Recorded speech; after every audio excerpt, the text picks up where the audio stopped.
Got a comment from a user saying that make such crisp revision video on PDE. So here I am back with the video. You can see what are the important topics that I have highlighted here. You can take a screenshot of it and we will start with PDE unit. See, now this is PDE unit which you need to study, and I am going to give you a quick revision of it. So people development and environment, इसमें हमें पहले समझना होता है millennium development goals, जिसमें आते हैं 8 goals.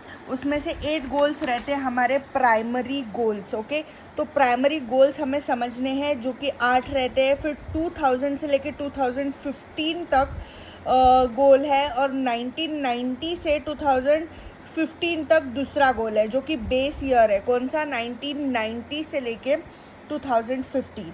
ये हो गया हमारा मिलेनियम डेवलपमेंट गोल्स. अब आते हैं सस्टेनेबल डेवलपमेंट गोल्स, जिसमें होते हैं 17 गोल्स, जिसमें आता है क्वालिटी एजुकेशन. और फिर हमारे आते हैं जनवरी 2016 से लेकर 2030 तक सस्टेनेबल डेवलपमेंट गोल्स. अभी करंट में क्वेश्चन ऐसा आ सकता है which goals can be applied now in 2025, तो सस्टेनेबल गोल यहाँ पे अप्लाई होगा. फिर उसमें आया है UNCED, जो है United Nations conference on environment and development. So sustainable goals का ये थीम है कि ट्रांसफॉर्म आवर वर्ल्ड. ठीक है, ये मेरे नोट्स है, ये नोट्स मैं आपको बता देती हूँ, मतलब फटाफट समझ में आएगा. So this is millennium development goals, 8 goals, primary education ये. ठीक है, सस्टेनेबल डेवलपमेंट गोल 17 गोल्स है, जिसमें क्वालिटी एजुकेशन है. फिर जनवरी 2016 से 2030 तक ये है. फिर थीम है ट्रांसफॉर्म आवर वर्ल्ड, और यूनिसेड जो है United nation conference on environment and development. फिर उसके बाद आता है एनवायरमेंटल इश्यूज़, जिसमें लोकल इश्यूज़, लोकल में आता है लेक पोल्यूटेड, रीजनल, और फिर आता है ग्लोबल. ग्लोबल में आता है ozone layer depletion, global warming. फिर आता है पोल्यूशन, पोल्यूटेंट्स कौन से हैं? प्राइमरी और सेकेंडरी. अब प्राइमरी पोल्यूटेंट्स में क्या है? डायरेक्ट सोर्स रहता है. सेकेंडरी पोल्यूशन में क्या रहता है? T.03 stratospheric ozone. ठीक है, ये है. इसमें फोटोकेमिकल्स आता है, जैसे कि स्मॉग कैसे बनता है? स्मोक प्लस फॉग से. ठीक है, तो फिर अभी जो है सेकेंडरी पोल्यूशन किससे आते हैं? जैसे ये डायरेक्ट सोर्स है, वैसे सेकेंडरी पोल्यूटेंट जो है वो एसिड रेन से होते हैं. एसिड रेन का पीएच क्या होता है? एसिड रेन का पीएच होता है 5.6 से नीचे, तभी होता है एसिड रेन. एसिड रेन में कौन से केमिकल्स होते हैं? तो SO2 प्लस NO2, ये दोनों भी केमिकल्स होते हैं. और फिर ये उसका फॉर्मूला है, पूछा जा सकता है. इसको हम पेरोक्सी एसिटाइल नाइट्रेट भी बोलते हैं. ठीक है, और सेकेंडरी पोल्यूशन में कौन से पोल्यूटेंट्स आते हैं? तो peroxy acetyl nitrate, carbonic acid. ठीक है, पेरोक्सी एसिटाइल नाइट्रेट को ही PAN पैन बोलते हैं, कभी फुल फॉर्म पूछ सकते हैं. ठीक है, फिर आता है वाटर पोल्यूशन. उसमें आता है वाटर बॉर्न डिजीज, जिसमें आता है typhoid, hepatitis, polio, jaundice, diarrhoea, cholera. फिर उसके बाद वाटर बॉर्न में TB, निमोनिया और डेंगू ये नहीं आता है. मैंने इधर रॉन्ग किया, क्योंकि क्वेश्चन पूछा जाता है कि TB, निमोनिया और डेंगू ये भी वाटर बॉर्न डिजीज है, ट्रू और फॉल्स. तो फिर हम इधर ना ये हो जाते हैं, तो इसलिए ये वाटर बॉर्न डिजीजेस नहीं है. उसके बाद आता है हमारा ग्रीन हाउस गैसेज, जिसमें आता है CO2 carbon dioxide, CH4 methane, फिर nitrous oxide, CFS chlorofluorocarbon, T.03 और वाटर वेपर SO2. ठीक है, ये इसमें नहीं आता है. SO2 इसमें नहीं आता है ग्रीन हाउस गैसेस में.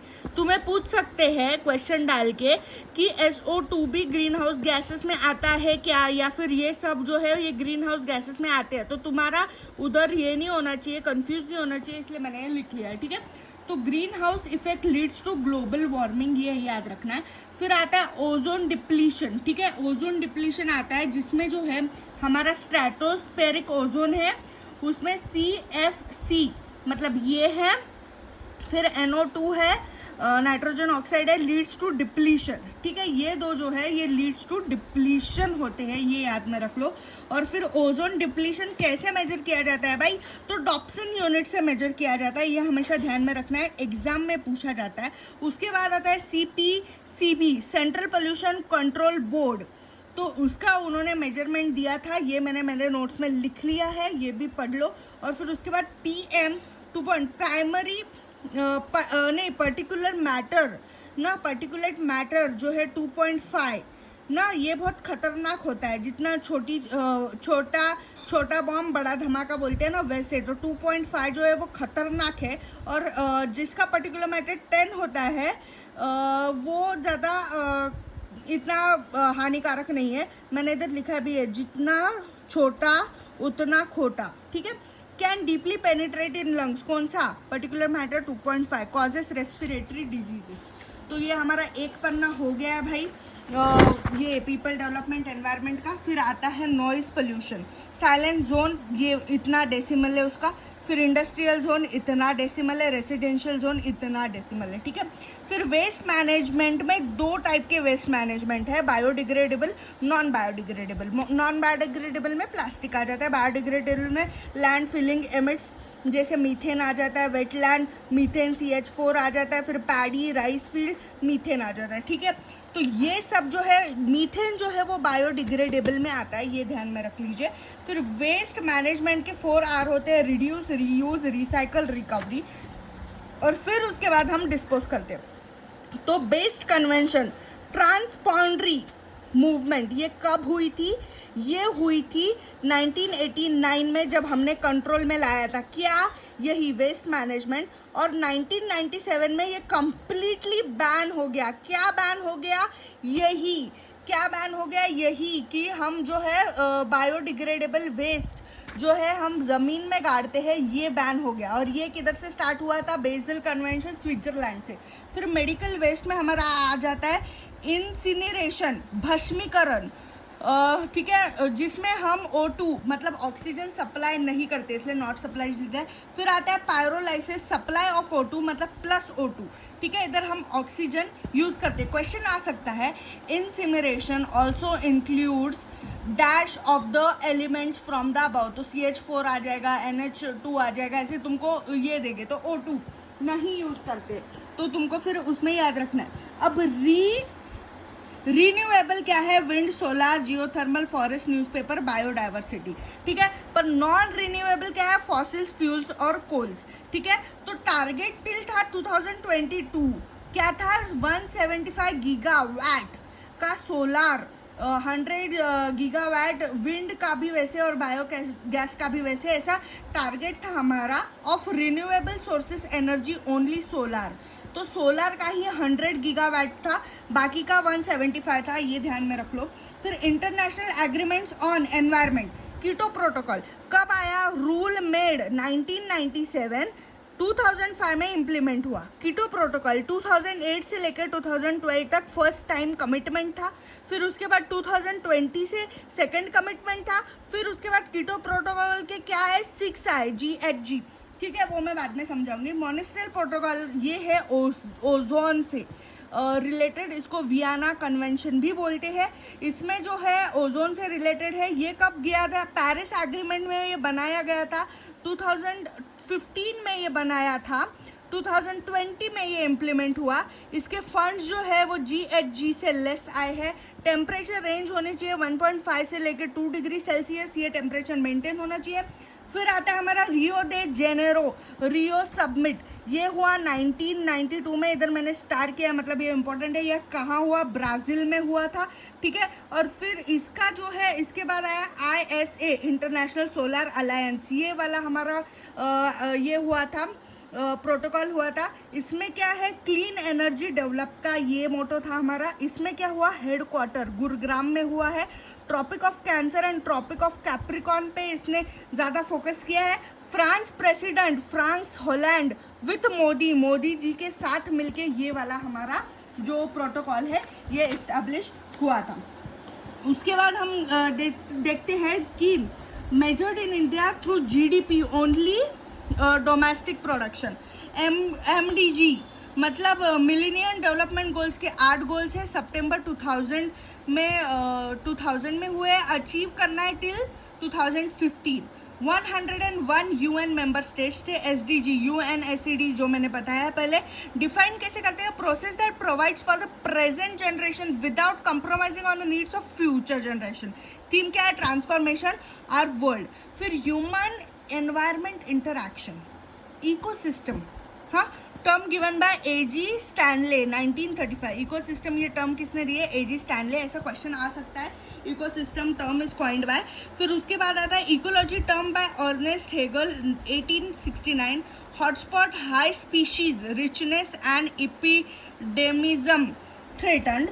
फिर उसके बाद हॉटस्पॉट में कितने हैं इन वर्ल्ड, 35, ठीक है। हाई स्पीशीज जिधर है, रिचनेस है वो। इन इंडिया कितने हैं, 4। तो किधर है भाई इंडिया में 4 हॉटस्पॉट, तो है वेस्टर्न घाट में, द हिमालय में, द इंडो बर्मा में और सेंट्रल इसमें, ठीक है। फिर उसके बाद आता है ऑट्रोफोजेनिक एंड इफेक्ट और ऑब्जेक्ट रिजल्टिंग ह्यूमन, ठीक है, ह्यूमन कुछ तो भी होगा आगे, एक्यूरेसी हो सकता है मे बी। एनवायरमेंटल इश्यूज है, टाइप्स ऑफ पोल्यूशन, जिसमें ये पूरे हो गए। पोल्यूटेंट्स में भी मैंने आपको समझा दिया है, जिसमें ये समझ लो कि प्राइमरी में हाइड्रोकार्बन्स और carbon monoxide NOx SOx emitted directly होते हैं प्राइमरी में, और फिर सेकेंडरी में react with air and water, ठीक है। इसलिए एसिड रेन जो होती है वो रिएक्ट होती है एयर एंड वाटर से, जिसमें एग्जाम्पल है ट्रोपोस्फेरिक ओजोन, जिसमें पैन है, peroxy acetyl nitrate, acid rain और फोटो स्मॉग भी आ जाता है उसमें। एटमॉस्फेयर 99% ऑफ एयर है, is on the height of 30 kilometre from the earth surface. मतलब ये अर्थ है तुम्हारी, 99% of air is on the height of 30 kilometres, इधर जो है तुम्हारी एयर रहती है, ये समझ लो। फिर composition of atmosphere on off nitrogen ये है, ऑक्सीजन इतना है, कार्बन डाइऑक्साइड 0.04 है और आर्गन है 0.9340। तो ये कंपोजिशन याद में रख लो, क्वेश्चन आ सकता है। स्ट्रेटोस्फियर का टेम्परेचर क्या होता है, सेकेंड पोल्यूशन है। पहले स्ट्रेटोस्फियर आता है, फिर स्ट्रेटोस्फियर आता है, ऑल्सो कॉल्ड एज ओजोन मंडल, एब्जॉर्ब यूवी रेज, ठीक है। फिर है मेजोस्फियर, फिर है आइसोस्फियर, फिर है एक्सोस्फियर, ठीक है। ये हो गया हमारा सेकंड पेज भी भाई। चलो फटाफट से कर लेंगे, एकदम एग्जाम में मस्त से स्कोर करेंगे और मम्मी पापा को प्राउड करेंगे। तो उसके बाद आता है एयर पोल्यूटेंट, जिसका ऑर्गेनिक इनऑर्गेनिक। कॉजेस क्या है, नेचुरल सोर्सेज जैसे volcanic eruption, forest fires, sea salt, pollen grains of flowers और एग्रीकल्चर एक्टिविटीज़। मैनमेड क्या है भाई, तो 2 है एयर पोल्यूटेंट्स, एक ऑर्गेनिक जो होता है नेचुरल सोर्सेज से और एक है इनऑर्गेनिक, ठीक है। तो मैनमेड क्या है, thermal power plants, vehicular emissions, fossil fuel burning, industrial units, okay. तो व्हीकल इमिशन में पोल्यूटेंट कौन से रहते हैं, क्वेश्चन पूछा जा सकता है, विच आर द पोल्यूटेंट्स। और vehicle emission also contain following pollutants, तो याद कर लो, carbon monoxide, CO, nitrogen, sulphur, smoke, odour, particulate matter, ये है किसमें, व्हीकल इमिशन में। और फिर थर्मल पावर प्लांट्स में the main pollutants are fly ash, SO2, NO2 and useful in constructing cement. तो क्या है, ये जो फ्लाई ऐश है ये यूजफुल है कंस्ट्रक्शन ऑफ सीमेंट। क्वेश्चन पूछ सकते हैं, fly ash is also used in, इसलिए मैंने लिख लिया। इंडोर एयर पोल्यूशन में आता है बिल्डिंग, ऑफिसेस एंड हाउसेस, जिसमें आता है रंडोन जो है responsible for large number of lung cancer emitted from building materials like bricks, concrete. Title question आ सकता है, often dash is emitted in large number which causes lung cancer. ऐसा नहीं होना चाहिए कि उधर तुम पोल्यूशन लिख दो या कार्बन मोनोऑक्साइड लिख दो, उधर रंडोन लिखना है, ये याद रखो। चूल्हे का धुआं, BAP, बेंजोए बाइपायरेन, ये जो है equivalent to 20 cigarette a day. तो ये भी क्वेश्चन आ सकता है कि often dash is equivalent to 20 cigarette a day, तो कहीं तुम उधर व्हीकल का ही मत लिख के आ जाओ कि व्हीकल का धुआं नहीं, बाइपायरेन ये है BAP, चूल्हे का धुआं, समझा ना। फिर उसके बाद CPSC, central pollution control board का मैंने टेबल बनाया ताकि मुझे फटाफट समझ में आए। तो ये मेरी नोट्स है, कोई तुमको नहीं बताएगा, ऐसे मैं बता रही हूँ, कर लो, ठीक है। तो SO2 में टाइम वेटेड एवरेज एनुअल इतना है, ये उसका जो रेसिडेंशियल रूरल और अदर एरियाज में ऐसा होना चाहिए। इसका एक स्क्रीनशॉट निकाल लो और खुद रीड कर लेना, ओके। फिर उसके बाद आता है वाटर पोल्यूशन, जिसमें आता है प्राइमरी सोर्स ऑर्गेनिक पोल्यूशन, उसका है domestic sewage. Source of water pollution सेंक्रीटेड सीवेज, ठीक है, फर्स्ट है। सेकंड है एग्रीकल्चर, थर्ड है अनरेगुलेटेड स्मॉल स्केल इंडस्ट्रीज, ठीक है। मेजर रिवर ऑफ इंडिया, अभी ये जो है इसका फुल फॉर्म कर लो, BOD biochemical oxygen demand, COD chemical oxygen demand, DO dissolved oxygen, ये याद में रख लो। फिर उसके बाद आता है वाटर बॉर्न डिजीजेज, जो मैंने बोला है क्लोरेला आ गया, डिसेंट्री आ गया, टाइफाइड आ गया, जॉइंटिस आ गया, हेपेटाइटिस A, E आ गया, डायरिया आ गया, स्किन एंड आई इन्फेक्शन आ गया, सल्मोनिया आ गया, E. कोलाई आ गया, इन्फेक्शन आ गया, पोलियो आ गया। फिर उसमें और भी है मिमीमेटा डिजीज, जो आता है mercury dumped in water, methyl mercury की वजह से accumulation in fish suffered vision and hearing problems. हम फिश खाते हैं और वाटर में आता है कभी कभी मर्क्यूरी डंप कर देते हैं, कौन, ये वाटर पोल्यूशन, इंडस्ट्री वाले लोग मर्क्यूरी डंप कर देते हैं, उसके वजह से मिथाइल मर्क्यूरी ज़्यादा हो जाता है, फिर वो फिश में एक्यूमुलेट हो जाता है और फिर हम वो खा लेते हैं, इससे हमें क्या होता है, मिमेटा डिजीज़ होता है, याद रख लो। इटाई डिजीज़ भी है, जो होता है कैडमियम से, ये भी याद रखो। ब्लू बेबी सिंड्रोम और ठीक है, मेथाओएमोलीग्लोबिनिया, ये जो है नाइट्रेट जब बढ़ जाता है इंडस्ट्री के ड्रिंकिंग से और वाटर के वजह से, वाटर में जब मिथाइल बढ़ जाता है, नाइट्रेट बढ़ जाता है, तो ब्लू बेबी सिंड्रोम हो जाता है, ये याद रख लो। फ्लोरिस डिजीज जो है, जो एक्सलेस ऑफ फ्लोराइड से होता है, वही इंडस्ट्री पानी में फेंक देती है और पानी हम पीते हैं, कभी कभी पानी स्वच्छ नहीं आता है और फिर हमें ये डिजीज़ होते हैं। ये डिजीज़ क्यों होते हैं, कौन से डिजीज़ है, किसकी कमी की वजह से होते हैं, ये ध्यान में रख लो। नॉइस पोल्यूशन और उसका जो स्केल है, ये मैंने इधर लिख लिया है, ये देख लो। फिर उसके बाद आता है, और 2 पेजेस है हमारे बाकी, फटाफट कर लेंगे। फिर उसके बाद हमारा आता है कंट्रोल ऑफ नॉइस पोल्यूशन, तो कैसे होगा।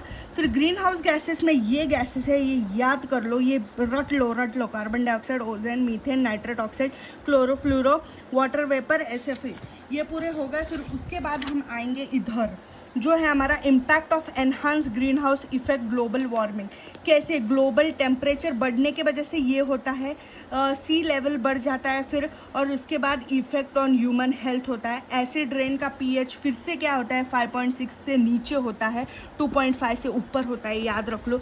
इफेक्ट ऑन एग्रीकल्चर, तो फोटोसिंथेसिस पॉजिटिव एंड नेगेटिव, ठीक है, फोटोसिंथेसिस के पॉजिटिव और नेगेटिव एस्पेक्ट होते हैं। फिर acid rain, how to reduce reduction in use of fossil fuels, पूछ सकते हैं एसिड रेन कैसे कम करें, तो reduction in use of fossil fuels उधर लिखना चाहिए। कॉज्ड बाय, एसिड रेन कैसे कॉज होता है, SO2 and NO2 which react with water to produce acid, HO2 plus SO2 is equals to H2SO4 sulphuric acid, ठीक है, और ये इधर नाइट्रिक एसिड होता है, ये रिएक्शन कर लो। फिर acid effects of acid rain destroys marble, stone, statue, metal, car, aquatic life, ये याद रख लो। ओजोन लेयर डिप्लीशन कैसे होता है, reduction in concentration of ozone layer in stratosphere, ozone layer depletion हमेशा स्ट्रेटोस्फीयर में होता है, दिमाग में रख लो। कॉजेज ऑफ डिप्लीशन क्या है, chlorofluorocarbon CFC in is ban now, use of coolants in refrigerator, coolants जो है वो बैन हो गए, और वो क्या है, क्लोरोफ्लोरोकार्बन्स, वो जो है वो बैन है। वो पूछ सकते हैं कि dash uses often cause ozone depletion, तो उसका आंसर है chlorofluorocarbons. Nitrous oxide NO2 submitted by supersonic aircraft, ये भी गलत है, उसके वजह से भी डिप्लीशन होता है, ये कॉजेस में मैंने इधर दिया है। और फिर उसके बाद ozone major is measured by Dobson spectrometer express in Dobson unit, ये दिख दिया है। इफेक्ट्स ऑफ ओजोन डिप्लीशन क्या है, skin cancer, cataract, crops, degradation of paints, ये सब मैंने देख लिया है। अभी आए हैं कॉन्फ्रेंसेस, रामसर में 1971 में कॉन्फ्रेंस हुआ था, मतलब दलदल के बारे में। 75 रामसर साइट्स इन इंडिया, 6 इन महाराष्ट्र, ये याद रख लो। स्टॉकहोम में 1972 में pollution conference on human environment, इस पे हुआ था। रियो 1992 में जो स्टार किया है वो इंपॉर्टेंट है, फर्स्ट अर्थ समिट, फर्स्ट रियो दे जनरो बायोडाइवर्सिटी कॉन्वर्सेशन। फिर उसके बाद कीटो 1997 में हुआ था, टेम्परेचर एंड कार्बन डिक्रीज हुआ था, 137 कंट्री थी, ऐसा था। यूनाइटेड नेशंस कन्वेंशन था on ultimate on climate change also called Kyoto, also called, ये याद रख लो, यूनिसेफ, ये तो मैंने बता दिया है। ये जो है also called United nation conference on environment development. ये हो गया, ये हमारा लास्ट पेज आ गया जिसमें एग्रीमेंट्स है। तो डेनमार्क आ जाता है 2009 में, जिसमें ये बात हुई थी, climate change reduction of green house effect. Paris आ जाता है 2015, जिसमें सोलर अलायंस 124 कंट्री इंक्लूडेड, इतना टेम्परेचर होना चाहिए फॉर नेक्स्ट 10 ईयर्स। न्यूयॉर्क वाला आ जाता है। फिर उसके बाद ओजोन का 16 वियना आ जाता है, जो मैंने सिखा दिया। मॉन्स्ट्रियल मैंने सिखा दिया, रंधौन मैंने सिखा दिया। ये वाला एक बार पढ़ लो 2016 का, और गोल्स ये ऐसे होंगे, ठीक है। सो ये था कंप्लीट आपका PDE रैपिड रिवीजन। आपको पसंद आया तो बोलो। ये एक्ट्स है 1972 wild animal protection act, 1972 water protection, forest protection, ये पूरे एक्ट्स मैंने लिख दिया। ये एक्ट बहुत इंपॉर्टेंट है, ये एक्ट बहुत इंपॉर्टेंट है। और फिर उसके बाद रिन्यूएबल नॉन रिन्यूएबल भी लिख दिए। कभी कभी कंफ्यूज हो जाते हैं हम ज़्यादा पढ़ के। नॉइज़ पोल्यूशन का, साइलेंट जो रेसिडेंशियल, और वो सब लिख दिया है। सो ये था आपका PDE। Let me know if you liked it, and please subscribe and share my channel to everyone you know. Thank you.